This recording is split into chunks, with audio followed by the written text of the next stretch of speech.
pressure, stress, deadlines, distractions. For high achievers, these challenges aren't going away. But what if we commit to thinking, feeling, and acting like elite professional athletes that have mastered the game of excellence despite the never-ending pressure to perform at peak levels? Excellence isn't measured by high output alone. It's about building the capacity to withstand pressure and still perform at our best in the moment.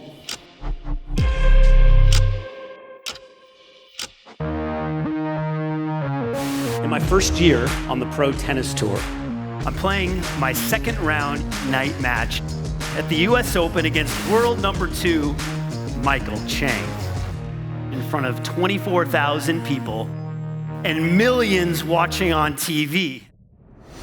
So now the score is 5-4, and I'm 1 point away from winning the first set.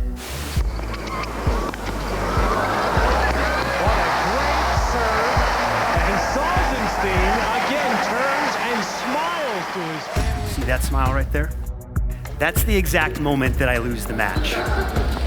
I can't overcome my limiting thoughts and beliefs. I can't overcome the waves of pressure, stress, and anxiety coursing through my body and my mind. I can't own my zone for the rest of the match. But I'm excited because my pro tennis career is taking off like a rocket ship until disaster strikes.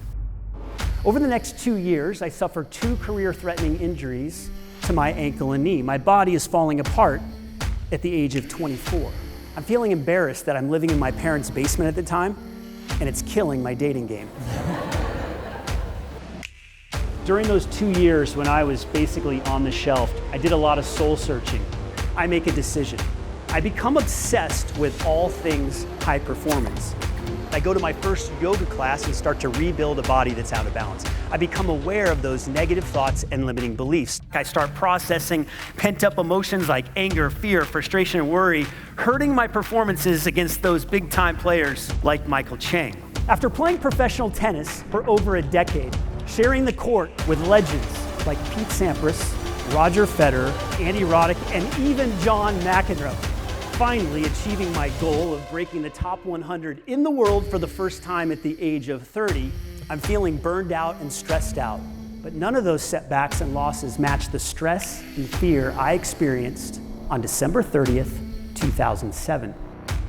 I remember walking into my brother's bedroom that morning. He's a high school senior at the time. Sprawled out on the floor, passed out, a white foamy substance coming out of his mouth. My brother Eric is overtaken by a cocktail of drugs. And when I see my brother lying helplessly on his bedroom floor, I make the decision to go all in to support his recovery from addiction. It takes my brother's deep struggle from drug and alcohol addiction for me to make the difficult and abrupt transition from pro tennis player to performance coach.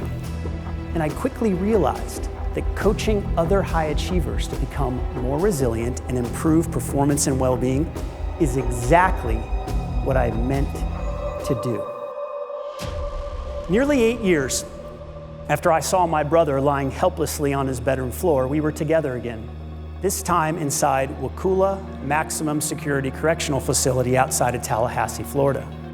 6 months earlier, after spending 52 days in solitary confinement, Eric calls me from the prison house phone. Jeff, I really want to change, but I have no idea how to do it. So we hatch a plan. We created a customized coaching program. He started calling me every week from the prison house phone for coaching sessions. Eric decides to make a comeback. He begins to strengthen and restore his body, rewire his mind, and reconnect to his heart. Eric also discovered a hidden talent for public speaking that he didn't know existed. Less than 3 years after getting out of prison, he's on that red dot on the TEDx stage. Look at that. You can tell who the tennis player is and who the bodybuilder is now. Sadly, the crippling power of addiction overtakes Eric, and we lost him to a fentanyl overdose a few years ago. Eric's story is an extreme example of what high achievers face: anxiety, stress, and disconnection from themselves. Eric's story is a powerful reminder of how we all can fall prey to this disconnected heart trap. But I know in my heart that I'm honoring Eric's legacy and his journey by being with all of you today sharing this message. If I can help one person that's struggling with mental health and addiction beyond the own your zone, the performance, then we're moving the needle. It's not the stress that breaks us. It's how we carry it and work with it that matters. It's essential that we have stress reduction and resilience building fundamentals in place, not just to survive, but to thrive in today's uncertain environment. It's the fundamentals that elite athletes and performers use to thrive through the pressure and to master the longevity game in life and with work. These pro fundamentals live inside the Own Your Zone framework, a framework with 3 performance zones specifically designed to help us build resilience, unlock excellence, and optimize performance and well-being. These world-class athletes are obsessed with rest and recovery to achieve their foundational goals. Restoring our bodies, this is zone number 1. So here's your pro fundamental to restore the body: sleep deep. The most important part of the day is the night. If we average 5 hours of sleep per night for years, our mortality rate goes up 65%. Our thoughts create our reality.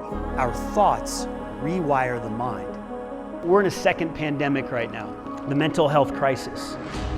The World Health Organization says that anxiety and depression are up 25%, and I believe that the number is much higher than that.